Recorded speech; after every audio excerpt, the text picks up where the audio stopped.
Hey guys, it's Alicia with WTI. If you have multiple batteries that you need to keep charged up, then this NOCO Genius Gen 5X3 is an awesome solution. So this is a multi-battery charger, and this is ideally for marine use for on board a boat, keeping your batteries charged and maintained. We actually were using this for motorcycle batteries to keep them charged on bikes that aren't being used all the time, and it has worked out super well. So the nice thing about this is it does have the 3 different banks, and each of them is a 5 amp bank, and it's easy to get the batteries connected to the charger, and then it has several features once you have the batteries hooked up which make it really nice. So one, it has diagnostics, so if you have the batteries connected incorrectly, or the battery is actually totally dead, or it is too high of voltage for the mode you've selected, it's gonna let you know. So that is a really nice feature. It is also waterproof and really heavy duty, so it is perfect for something like on board a boat.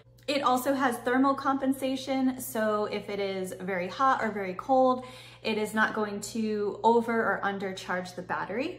And it has a feature that you can actually force charge. So if the battery is totally down to 0 volts, then you can actually force charge it and get it going again. So there are so many nice features about this. It works really well. I love that you're able to charge multiple types of batteries on the same charger with the different modes that you can select. And overall, we've just been really pleased with it. So if you are looking for a multi-battery charger for a variety of uses, this is an awesome solution, and that's my point of view.